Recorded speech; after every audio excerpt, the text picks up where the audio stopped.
It's true, it's coming. The Sony 35mm f1.8 for full frame is coming out. If you're only here for the pricing and pre-order information, it's here on the screen. If you need to pre-order this lens, use the link in the description box below. The pre-order starts on July 10th, this Wednesday. I will be getting this lens for testing in very soon. Let me know in the comments down below what sort of tests you guys want to see, what sort of comparisons you guys want me to make.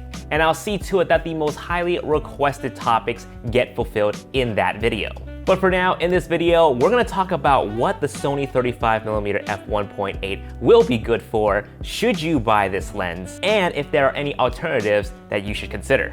And be sure to stick around and hear more about my free filmmaking course and what my sponsor, Squarespace, has to say. The Sony 35mm f1.8 is the most highly requested lens from alpha shooters. Anytime Sony Alpha Rumors does a poll or any sort of Facebook group does a poll as to what lens people want next from Sony, it's usually the 35mm f1.8. And just to give you a bit of an idea how long people have been waiting for this lens, the 50mm f1.8 and the 85mm 1.8 have already existed for about 2 to 3 years now. I made a review of the 85 f1.8 back in 2017, a whole 2 years since this 35 just got announced this morning. And with this 35 f1.8, it pretty much rounds out the 1.8 prime selection in the Sony lineup. And just to reiterate, the 35mm that is coming out is designed for full frame, but APS-C shooters can use this lens. You'll just be getting about a 52.5mm full frame equivalent when you are using it on a crop sensor body.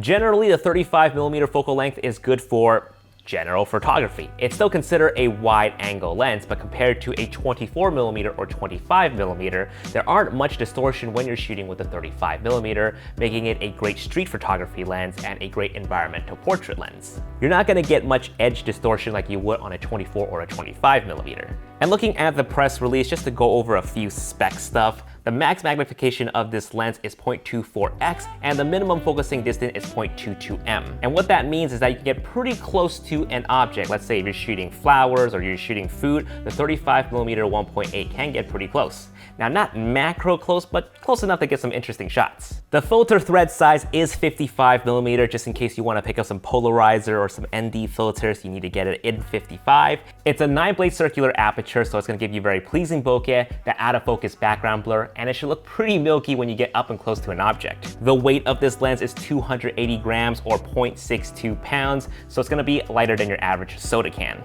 Now, because I don't have the lens in hand with me right now, I can only describe to you what it would look like. This is the Zeiss 55mm f1.8, so the 35mm is actually going to be slightly bigger in diameter compared to the Zeiss 55 f1.8, and it's going to be slightly longer.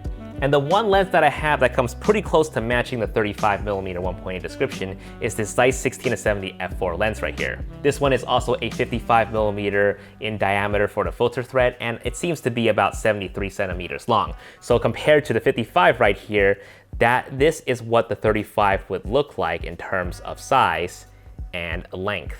In terms of build quality, it's going to be very similar to that of the 50mm 1.8 and the 85mm 1.8 from Sony, so it's going to look something like this. Obviously not as fat, a little bit slimmer than this, but the buttons here, if it's not upside down, the button and the toggle right here, the 35 will have this as well, a focus hold button that is reprogrammable and an autofocus manual focus toggle on that 35mm lens. And since we have this lens out, I just want to say the 35 and the 85 go hand in hand for event photography. If you're looking to be a wedding photographer, use the 35mm for all the general stuff, big group photos, and because it has that close focusing capability, you can use that to get ring shots. With the 85mm, you can do the portrait shots, telephoto shots, shots that you can't get physically up close for. And like the 85mm f1.8, don't expect the 35 to have optical steady shot built into the lens, but it shouldn't matter because most Sony bodies now have in-body image stabilization, so the lens don't really need to have steady shot built into them.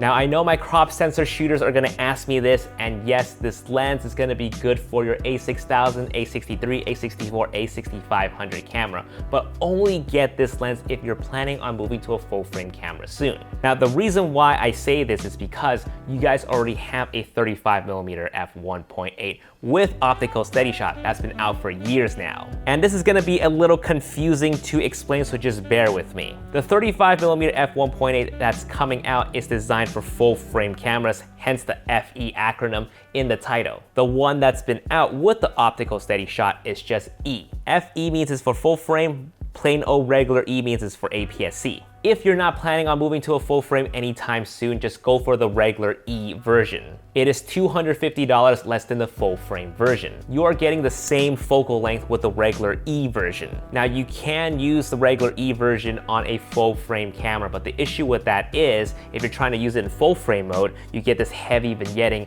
around your screen. You can use it in Super 35 mode to get out of that vignetting, but on a full frame camera, you'll be losing out on megapixels. So again, if you're planning on moving to a full frame camera sometime very soon, go for the FE version, but if you're planning on sticking to the crop sensor ecosystem, then go for the regular E version.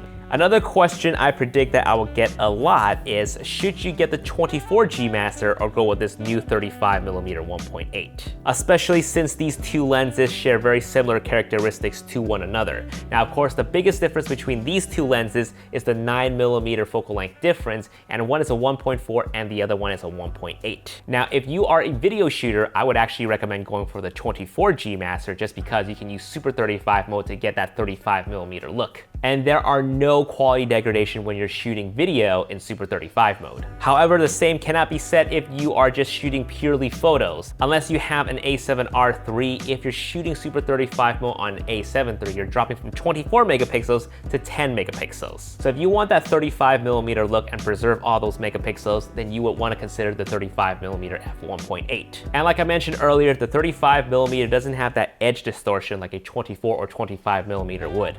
So the price for this lens is $749, and it will be available for pre-order this coming Wednesday, July 10th. And I would highly recommend you guys pre-ordering this lens right now if you are even the least bit curious about this lens. And the reason why I say that is because this lens, I'm predicting it's gonna sell like hotcakes. Remember, you can always cancel your pre-order. Your credit card won't be charged until the lens ships. And the estimated shipping date for this lens is August 30th, so you have some time. And I know some of you guys are gonna be holding out for this supposed rumor Sigma 35mm f1.2, this bokeh machine of a 35mm lens. Again, it's all rumors right now. As of the making of this video, nothing has been officially announced from Sigma yet about this 35mm f1.2. I can only imagine it costing about a little over $1,000, and they are building this lens ground up for the Sony mirrorless system, so we can expect better autofocusing than we would find from the Sigma Art 1.4 that were converted from DSLRs to the mirrorless bodies. So I won't comment too much about the 35mm f1.2 until we have some more concrete announcement from Sigma. And because of that, I would actually not recommend getting the Sigma 35mm f1.4. Again, just because the autofocus reliability isn't really there with that lens. If you really need that 1.4 and the autofocus reliability, go with the Zeiss 35mm f1.4. It's a lot more expensive, but for that reliability, it's worth it. And of course, if you're looking for a budget 35 option, there are the Samyang's 1.8 and 2.8 for a significantly lower pricing. Now, I can't comment too much about their autofocus performance or the image quality just because I haven't played with the Samyang 35 yet. However, I have played with the Samyang 85. The photo autofocus was okay, but the video autofocus was... So I can only imagine the 35 will perform pretty similarly to that of the 85. In terms of image quality, I have heard positive things from the community that own the Samyang 35. They say you get what you pay for, but it's also pretty damn good. But again, the reason why you want to go for the Sony version is for that autofocus reliability. But let me know in the comments down below what sort of tests you guys want to see when I get my sample unit of the 35mm f1.8 and what kind of comparisons you guys want me to make with that lens. Thanks for watching, guys. I'll see you guys in the next video. Peace I'm sure you heard by now, Squarespace is an all-in-one platform to create beautiful and clean websites. Recently, Vivian and I launched our free filmmaking course and we created a landing page to house all 5 tutorials. Creating this page took us no more than 30 minutes to put together thanks to Squarespace's user-friendly interface. Whether you need a website to build a portfolio or an e-commerce store, build it with Squarespace. Start your free trial today, and when you're ready to launch, go to squarespace.com/JasonVong to save 10% off your website or domain. But for now, you can head on over to www.jasonvong.com/free film course to see this page live right now. In my free film course, I will show you how to create a stunning cinematic travel film. I'll show you the gear that you will need, the basic cinematic settings, how to master Sony's autofocusing system, and a few basic gimbal moves that can create powerful cinematic results. Again, it's a free filmmaking course, so go ahead and go to that page and check it out. Thanks for watching, and I'll see you guys in the next video. Peace!